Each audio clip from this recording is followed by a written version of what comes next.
very brightly colored and it's very loud, and it's fun for a while. We want to be free to do what we want to do. Muhammad Ali and Sonny Barger, the president of Hell's Angels. This is 1095. Leon, good morning. Welcome to the podcast. How you doing? I'm good, thanks, Matt. How are you? Very well, thank you, mate. Where are you today? Obviously in London somewhere, I'm assuming, or are you in the... I mean, it can be known as Fulham or Chelsea. I'm sort of Fulham, Chelsea borders. Imperial Wharf, which is where I live, is along the river, and we'll say Fulham, so I'm sort of talking myself down. But yeah, no, it's a lovely sunny day here. But as I mentioned off air, we're in lockdown now, which is kind of annoying. But it's good to get work done, though. Yeah, I feel for you guys. Obviously here in Thailand, don't have to worry about it at all. Open space, but you're about to hit how strict is it? You're going to be locked in you can go out to Sainsbury's and stuff like that. I mean, how strict is it this time? No, I mean, I haven't actually. I've got deadlines yesterday, so I haven't really been out. But no, I mean, you pop a mask when you go to Tesco's, and you can go and train. But yeah, I mean, I presume it's pretty strict, and I presume last time I'd go out for a run in the morning, and I'd go to the supermarket, and that was about it. The one thing this time is that before, you could go, by about 6 weeks in, you could go to the pub and have takeout because it was summer. You know, it was spring, but it was very good weather. So we're going to miss that. And I've been working on and playing a bit of golf, so that's gone as well. But to me, it is what it is. It's boring when people politicize it, and it's boring when people moan about it. It's not like we're going to a battle, is it? Or go to war. No, exactly. And staying at home. So yeah, it's fine. It is what it is. The one thing I was going to say about linking to creativity is that everyone said to me the first time is that it must be great as a writer to be able to have all this time at home. And to me, it wasn't, because when you're putting yourself in a new world by writing, you can escape from normal life by writing about a new world or a new story you're writing. But when it come to this, before, it was such a messed up fucking world outside. I couldn't switch off and then start writing about non-reality, you know. So this time it took me about a month to get into it. This time, you know, I'm just cracking on as the world is normal. So, and I've got lots of live projects, so therefore I've just got to get on with it. Cool. Yeah, I think we chatted actually on WhatsApp on a call probably 6 months ago, right, when all this kicked off, and we were having that discussion. And yeah, it's not as simple as, hey, you're locked in, you can write. I mean, creativity is not that simple. I mean, I want to ask about the stuff you're doing at the moment. Before I do that, I just want to step back and go back to the beginning, really, because I've obviously, you know, we went to school together, kind of bumped into you over the years. You know, you were not a writer, film producer all those years back. I mean, it kind of happened at some point. And then I followed, you know, with my movie project, your process of create an investors teaser, create a movie, which you did very successfully with a really big cast, which we'll talk about. But, you know, what was the kind of pivot into that? How did it all come about? And what were you doing before? And you know, when was that? What, 10, probably 10 years ago, longer? No, I quit the construction building industry 8 years ago. So that was when I really took it seriously. But it was 12 years ago I did my first screenwriting class.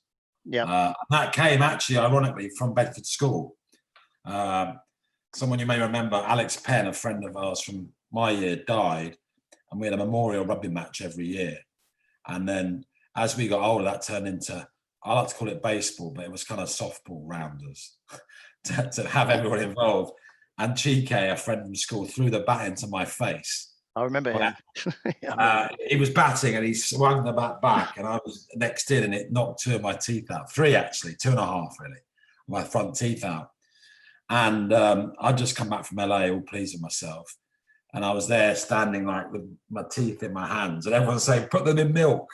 It's like, that ain't gonna help with your teeth actually knocked out. So anyway, so then I had to sort of convalesce for a week or so. And I thought, I'm always a positive from a negative. It doesn't mean to say I can't be a grumpy sod, but I am positive from a negative. And I thought, you know what? I'm gonna do something different. Not that it was a sign, but I just thought I'm doing something different. So I signed up from that.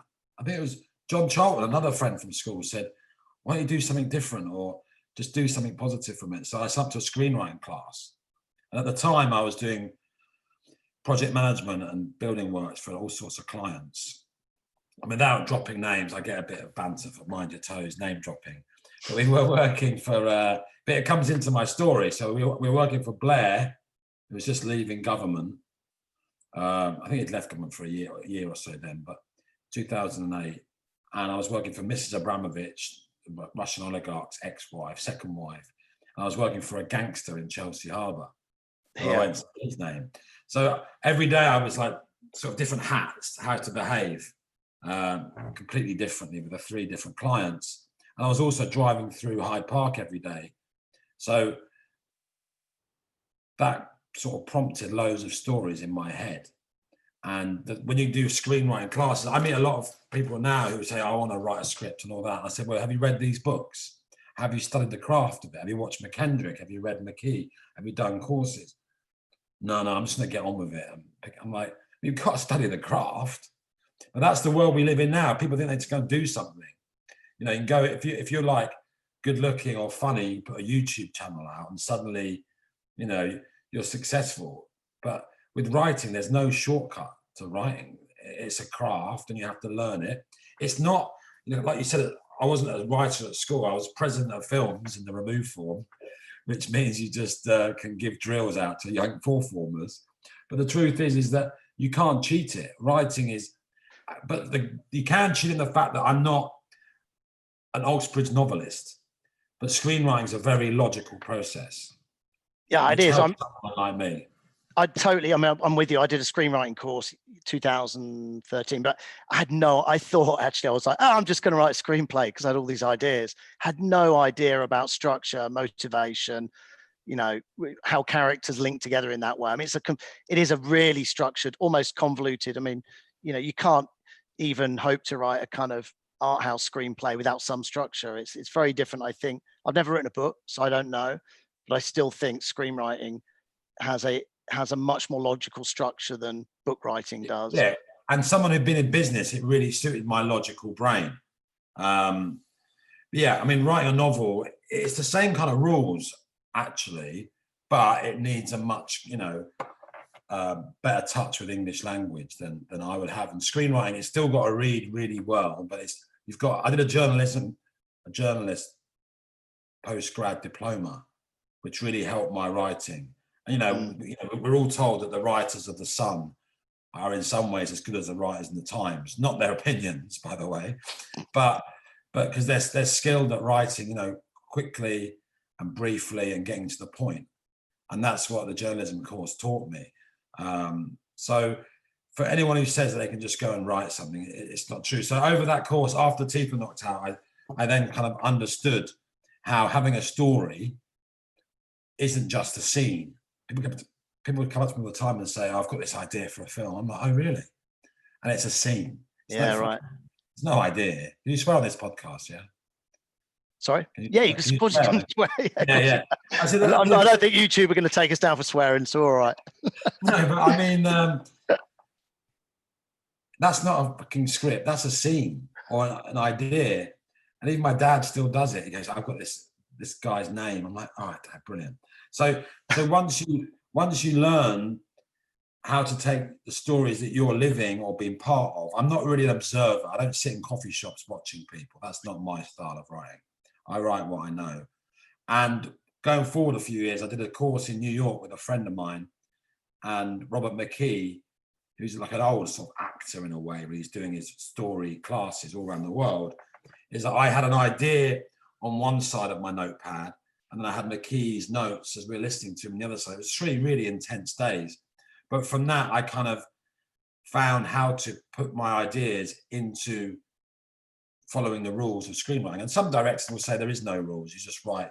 But there is a structure. Every story from the Greek mythology or whatever takes the same ideas, and there's 7 types of stories. So there are rules to a story, there are rules to writing. So once I was off, then I was off. And you can, instead of conversations in a cafe that we think are interesting, they're not. You know, there has to be the 3 types of conflict, and then you move on. And then once it's ingrained in you, you can't ever relax in your life really fully because you're always thinking about stories and ideas. But once it's ingrained you know how you can turn something into it. But so yeah, I worked really hard whilst running the other business to do that, and then eventually I split up with another unsuitable girlfriend. I thought, right, this time I'm going to do it. So I actually went to, there's a lot of Bedford School connections here, Matt. I went to Sydney to see Rob Stone. And so I'd done the McKee course. I knew exactly where my story was going, the 4 stories, all which I'd lived or read about. And I went to Stoney's house in Sydney and sat there. When was this? What year is this? This was at the back end of 2011. So it was like December 2011. I was in Singapore at the time. Okay. I was wondering why. Right. Yeah, okay. I did see the World Cup, didn't I, in 2003? Yeah, we won't go down that path. But yeah, I mean, that is, I think I bumped into you. Yeah, we saw each other. No, it wasn't 2003. I think it was the tour. Oh, no, it was 2003 World Cup. I think I saw you there, maybe in the tour. Before. Anyway, yeah, go on. Went to Stoney's house, knocked it out, sent it to a few people, and they liked it. And it only took 2 and a bit years to actually be on set, which was remarkable and very lucky. But the one thing I would say about people who are looking to change careers or get into writing, it's about hanging around with like-minded people. My family aren't in the film business. My friends were nowhere near the film business. And it's quite a kind of, it's a scary thing to go into a business that is pretty much a closed shop with a lot of nepotism and a lot of snobbery. And then there's a whole load of sort of Essex gangster geezers who are involved in it, which again isn't my thing either. So I've obviously, like I experienced in maybe a different way, but I threw myself into that industry. Having been in the tech industry for years, the movie industry is just, the gangster element, and I don't mean gangsters as in gangsters with guns, just the kind of business gangsters that operate within the industry. It's an interesting place to navigate. But the $1 million question really is, you wrote that teaser and then that went on, or trailer, which went on to make a movie. How the fuck do you end up with Idris Elba in pretty much your first major movie? Because that takes some doing, and I'm assuming you're a guy that's pretty good at networking, you've got contact. How did you trip up on that opportunity? Was it tactical? No, it was not tactical. I wish I'd like to say there was. No, it was total luck really, is the fact that I left Rob Stone's and finished the script, and I thought, how could I get this out there? There's no point. I already knew from instinct there's no point in me sending it to a casting agent or a producer saying, there you go, I'm nobody. Still am. But how can I do it? So I'd been on another Bedford School connection. I've been on Andy Gomersall. You've had a podcast, haven't you? Yeah, I did a podcast with Gomersall a few weeks ago. Yeah, so I was on Gomers's benefit committee for his rugby, like as he came to the end of his career, and I saw the power of a committee. We'd sit there every month and we'd organise these dinners and these events. And with rugby and benefit years, it's very simple. It's just events. But I thought, you know what? I'll get the power of committee and get my script out there. It was a little sort of moment that actually was slightly inspired. I'll give myself that. And I emailed 22 of my mates, not all of them that close, probably half and half, people who owed me favours, people I knew in the city, people who I knew were good networkers. And we met every month, and we called it the 1 Square Mile Committee. And for 18 months, we met every month. And when someone says to you, oh yeah, I know Guy Ritchie, I'm like, oh, okay, really? Right, we're going to minute that. Yeah. And you're going to get chased on it in the room full of these people. Now, these people were giving up their time for me for nothing. But I was on them. I took the business sort of mindset into the creative world, and I got laughed at, in meetings in Soho House for taking minutes. They thought, who the fuck is this guy? But in answer to your question, so one of the guys, a guy called Andy Robinson, who was used to be a mortgage advisor, and then he had a fund. He didn't get me any investment, but what he did say in one of the meetings, he goes, I did Ros Hubbard's mortgage, and Ros Hubbard's a well-known casting agent with a full casting family. I'll get you to meet her. And we met her, and she loved it. And Idris was floating about. He just started his new production company. This was like 2000 and late 12, early 13. He picked it up, the script, read it, liked it, wanted to get involved in producing, and said to Ros, can I meet him? and then we both met. I'd met him once before in LA, but we both, he's a little bit older, like 18 months older than me, but we got on straight away. And he said, I'll produce the film for you. And then eventually, through the committee, I got a load of investment. And this guy came along. He actually he was 10 days on the set, sat in the chair, and he still didn't show us his money. But we'll come on to that if we get time. So anyway, we got Idris, and we sat at dinner one night in Alfred's, and the wolf, we called him, this investor, or he wasn't in the end, said to Idris, I'll put the 2 million in. We'd raised $1 million. I'll put 2 million in if you're in the film. And I'm sat there like dying at the end of the table because he's become my mate by this time, and he's producing it, and that was enough. Anyway, he looked at me, and I'm like, nothing to do with me, mate. And he goes, okay, I'll do it. And then he did it. And then he brought Gemma Arterton in. And then Roz's son, Dan, cast it. And he's good at, some of the sort of day players and the sort of lesser roles. And he managed to get us an amazing cast. And that was it. And so, since then, I mean, again, without name dropping, we've been on the phone half the morning on a project we're working together now. So, I owe Robbo, he didn't raise me a penny, but I owe Robbo everything.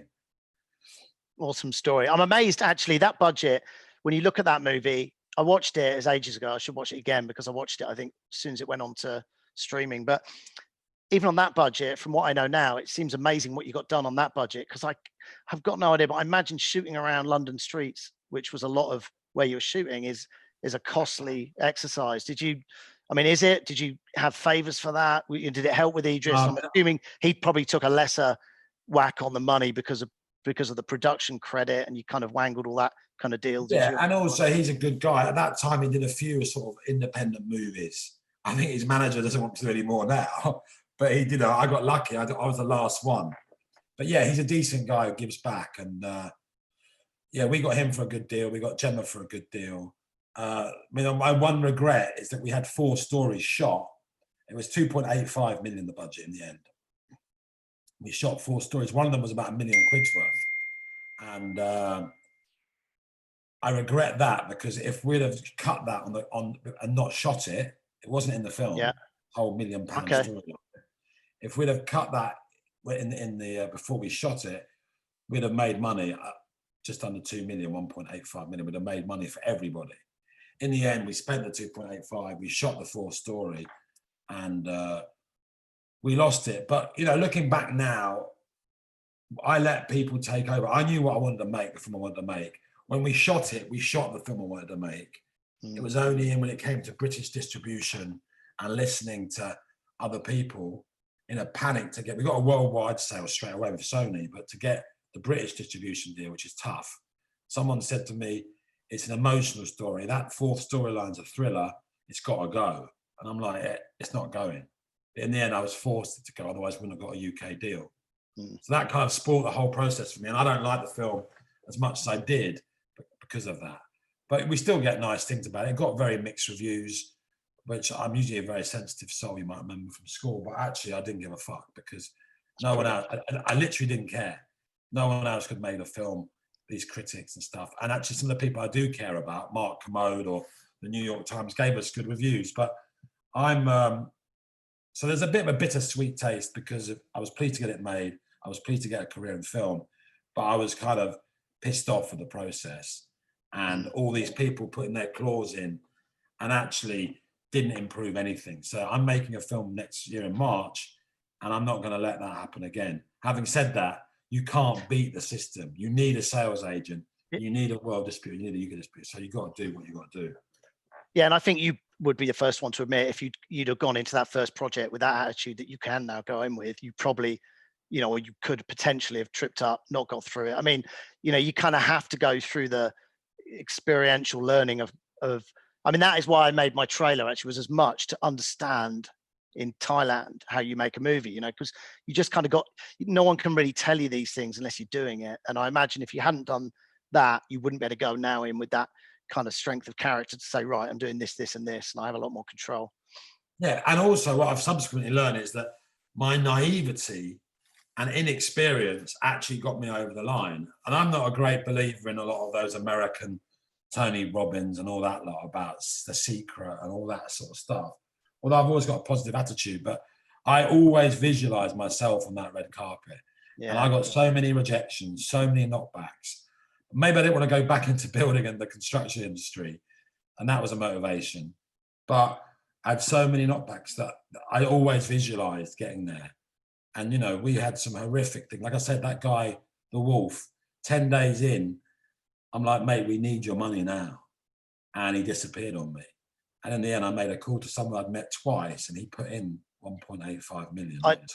I had heard that story from someone else, maybe Matt Bryan or something. I think I got the story mixed up. I thought the guy. It's not like Matt Bryan to mix a story up.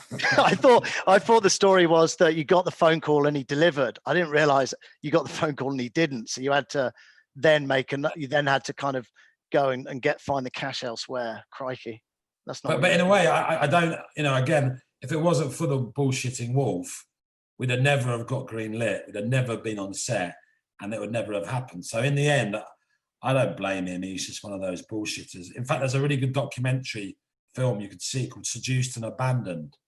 I think it was Alec Baldwin, which tells you everything about the film business. And that was basically, I was seduced and abandoned by this guy. He got me Idris, he got us on set, and then he fucking abandoned and disappeared on me. Jesus. But, you know, philosophically, he got my film made, and I wouldn't be sat here worrying about where the next money's coming from. No, in the film business. So yeah, it's great. Yeah, it was a film filmed in London. You obviously got it into the cinemas in London, but you had Sony distribution, right? Was there anything you'd have done differently with that process? And did you get a good return on that overseas? I mean, for me, distribution is, everyone you speak to about making a movie, obviously distribution is key. Distribution comes because you got a good lead or the right contacts or whatever else. Was there anything you'd have done differently as a businessman with that process? Yeah. Not really. I mean, you just, once you've made the film, you'd have set up these deals before, to be honest with you. But once you've made the film, you're just literally, there's no champagne moment because you're always waiting for the next thing. And the Sony deal was great, but they took it because it was Idris. It was a really good trailer. But by the time it came around, the DVD market had died a death. So that's huge income we lost out on. And then cinemas, you know, a British film in American cinemas, it doesn't really happen. They have to put subtitles on. I mean, we know what the Americans are like. Just in the last few I didn't realise that. Is it that bad, is it? Yeah.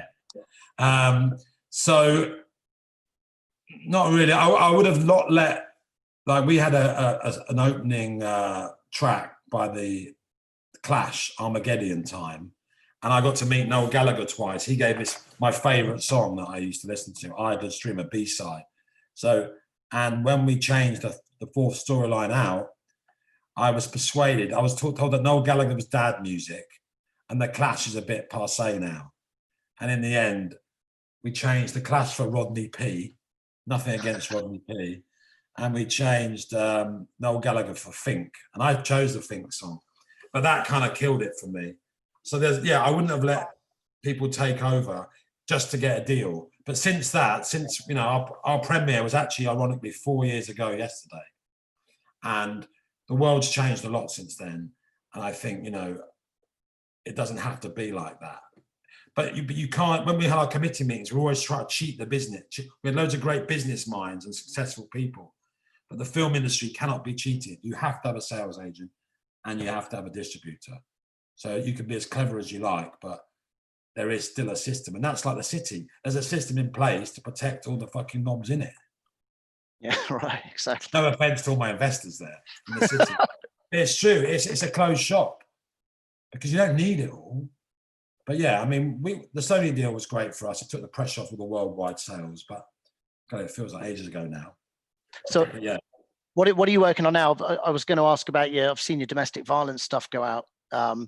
Really commendable. I don't know what your involvement is in that exactly. I've seen it go out on social media, but is that a side project? Is that something you're having? Yeah, I put that together. I mean, I put that together. I produced that, and with Rankin, the photographer Rankin, he helped me. Yeah. And it was for I'm guardian to a kid Elijah for the last 9 years, and his mother runs a charity. So I was keen to help. My girlfriend's a trustee of it recently, and I was just keen to get involved and help with something over lockdown. Like we were saying at the beginning, you know, you want projects to sort of get your teeth into and stop watching The Sopranos all day long. So I wanted to help them and do something that I could work with my girlfriend on and Elijah's mum on, and we came up with that. And it took a while, and you know, that's been great. So I was pleased with that and proud of that. I've also been working on something with Idris for the last 2 years. I wrote a feature script for it, but he's decided he's got an Apple TV deal and we're going to do it in TV. So I've been working since April on that. He got COVID at the beginning, but we've been working together on that for 6 months. We just had a call. So that's getting close now to being pitched. I've written something about relationships, like a sort of Bridget Jones for men. I worked with Kudos for 3 years on one. And in the end, it got so watered down that it didn't happen. ITV, BBC and Netflix all kind of passed, but I've sort of rehashed it. That's the great thing, and you'll know this from your brief on it, that you might write a script that doesn't happen at that point, but no characters or stories get wasted, because the great thing about the positive about the film industry and TV industry is that everyone is always positive. Everyone willing to help for nothing. And there's no bad ideas. You can always rehash them. Yeah. So Better Man, it's called. I've just rehashed The Love Jury. It's now called Better Man. And then I'm making this film, The Chelsea Cowboy, which is a film about a guy called John Binden from the 70s. And one of my investors has helped me with the location on that and is funding that. What is that? Sounds like a gangster movie, is it? Chelsea. It's not really. It's actually a bittersweet love story. So it's a bittersweet love story. I mean, there's a gangster element. John Binden, if you looked him up, was an actor, but not a great one. A gangster, but not really. And then he had a foot-long cock, and which basically killed him in the end. I know it sounds a bit of a funny thing to mention, but he was renowned for that. And he ended up having an alleged affair with Princess Margaret. And he spent 13 years with a lord's daughter called Vicky Hodge. So basically he got lost in all these different worlds. And in the end, he died of AIDS at 50. Really sad story. But we're not focusing on that. We're focusing on when Ken Loach found him in a pub and put him in Poor Cow. And 13 years later, he was in the Old Bailey getting done for murder, which he did, but he got off it. And we end the film there. But really, it's a story about how a working class boy from the council estate in Fulham, not far from where I am now, ends up losing himself because he wasn't. The actors thought he was a gangster. Yep. The gangsters thought he was an actor, and to Angie Bowie, Vicky Hodge, Princess Margaret, he was just a big cock. So in the end, he just got lost, and it was funny in his 20s and 30s even, but when he got to his 40s, you know, he became tragic, and that's the bit we don't talk about. So yeah, I mean, it's in the sort of, it's a biopic, but he's not that famous, but it's actually a love story, and it's a bit of fun as well. It's like a sort of Casino stroke Goodfellas stroke Legend, but more in the tone of Scandal. So more of a thinking man's film like Scandal. Okay. So sounds pretty interesting.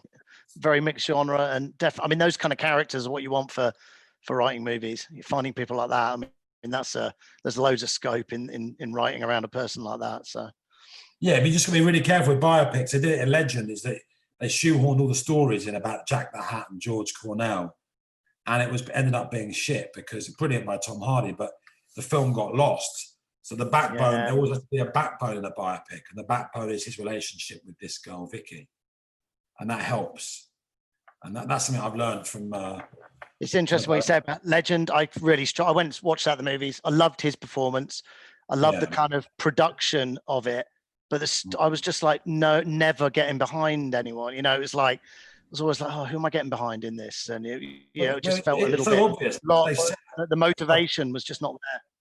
No, and they set out to do it right. They thought we'd do it from a different angle. We have the wife, from her side, and then would bring the Americans in to make it a bit more international. And in the end, because I had to fit in Jack the Hat and George Cornell and all the stories we know about the craze, they then fucked all that off and just focused on that. So I've learned from that. But obviously Tom Hardy sells movies, the craze sell movies. So it didn't really matter that it was shit, because it still did really well. And that's the trouble. But we're going to make a good movie for not much money, and hopefully it'll be great. Sounds good. Look, before we knock off, you probably even answered this, but if, what advice would you give to anyone crazy enough to jump into making movies when it's not what they do? Well, the stock answer there would be don't. But fuck that. There's no stock answer. I'd say go for it. You're not going to have steady money, but fuck it. This pandemic's shown us that there's a lot more important things than money. Obviously, you want to be able to buy food and survive and get some simple pleasures. But the world is changing a little bit, and not everyone's obsessed by money. They're about looking after their own mental health and sanity, I think. So what the film business and TV and podcasting and books gives you means that you're never bored, and you'll never be stuck with things to do or things to think about that are important or at least creative. But I would always advise, go for it. Surround yourself by like-minded people, and don't listen to anybody else, but study the craft. And one thing I learned, I do a few lectures about it. That sounds like I'm really intelligent. I wouldn't say lectures, I get invited to stuff. Not so much lately, because they're waiting for me to make another film. I can't dine out on one average film for the next 4 years. But I had like a lecture called Hustle, Not Hassle. And it's about working out people, if that's investors or crew or casting agents or anybody, is that you can push and push and push, but don't fucking hassle them too much, and be self-aware. And particularly in the creative and the media industry, people are very precious. So you just got to get it right. So my advice would be, hustle, not hassle, and learn the craft. But definitely do it, because, why not? Who wants to sell data storage or, Funnily enough, I've done that in my past at some point, Yeah, many years ago. That's literally the worst place you want to be in My IT. girlfriend's doing a job now. We used to call it snorage. Yeah, but funnily enough, the money's pretty good, so that's why. Yeah, exactly, and it's secure. Yeah, I'd love to be doing that right now. No, I wouldn't. But it's security. I mean, if security you want, then it's probably not the business for you. But if you want to try and, part of why I did it, and it sounds really narcissistic in a way and up my own arse, but you want to try and do something that makes a bit of a difference. Do you know what I mean? And when you're sat on a set and there's 300 people involved, and you try to tell a story that are all true of people you knew, you do feel you're making a difference. It can also be viewed as like self-indulgent bullshit. I think Tara Kavanagh Dowsett, another friend from school, told me that once. But I think I wanted to do something where, you're doing something interesting. And the one thing I would say in the creative world, I said it before, is that everybody tries to stop you. But when you're on the set, or you've got your agent and you've got people, you've got a new idea, everyone is happy to help you for nothing. And there's no other business in the world where people do that. Yeah, I've had loads of that. I got so many people to thank for. You're right. I mean, that's not a regional thing. That is a global thing in the industry in terms of, the first person who's a good friend now, David Asanavon, who's a great actor in Thailand. I remember I met him in Starbucks. I hadn't even opened my mouth, and he went, "Yeah, no worries, I'll do it for free." I was like, seriously? And he liked the look of the project. He wanted to help out, in terms of the trailer, and it blew me away, just that kind of response. So it just kind of underlines what you're saying there. I mean, you don't see that in any other industry that I've experienced anyway. Yeah, it's got the magic dust. And it all goes back, which is a nice way to end it, is that the committee that I set up based on Gomez's benefit committee, like rugby and football and cricket have the magic dust in a way. But the film industry, what what other point in time could I say to 22 different people, come and meet me on a committee? I was doing fucking building, for fuck's sake. I've written a script, but because it was the movie business, before anyone was involved, a film, everyone was there every month because it has that magic dust. And that is, you know, you might have a steady income, you might have security, but, you know, everyone wants a little bit of magic. I mean, Harvey Weinstein's killed the magic for me as a producer, but luckily I'm in love, so that's all. Good to hear. All right, mate. Look, it's really, really good to chat, mate. And obviously, good to see a little puppy down there. Good to see you growing the family. Oh, yeah. Where can people find out more about you if they want to watch your movies? Do you want to just share the best place for people to go to see Leon? I mean, yeah, 100 Streets is on Amazon Prime right now. It is in the UK anyway. And I know it's on all the different platforms in America, around the world. I do a podcast with Chris Cotton. There's a lot of Bedford School stuff here. Chris Cotton, who's a BAFTA-winning comedy director. We do a podcast called High Anxiety. Okay. Which you'll find. We've got some great guests like Ramesh Ranganathan and Danny Wallace and Issy Sooty, comedians we see. And yeah, I'm about to crack on with this film, The Chelsea Cowboy. So that will be filmed in March and hopefully out in the next year or so. Brilliant. Well, look, it's been, I'll put all those links in the description, but good to chat, mate. And hopefully we can, hopefully it's not virtual next time, Thailand or somewhere else in the world, London, whatever. So hopefully we catch up face to face at some point in the future. Yes, mate. Look forward to that. Cheers, mate. All the best. Cheers. Bye. The two were Muhammad Ali and Sonny Barger, the president of Hell's Angels. This is 1095.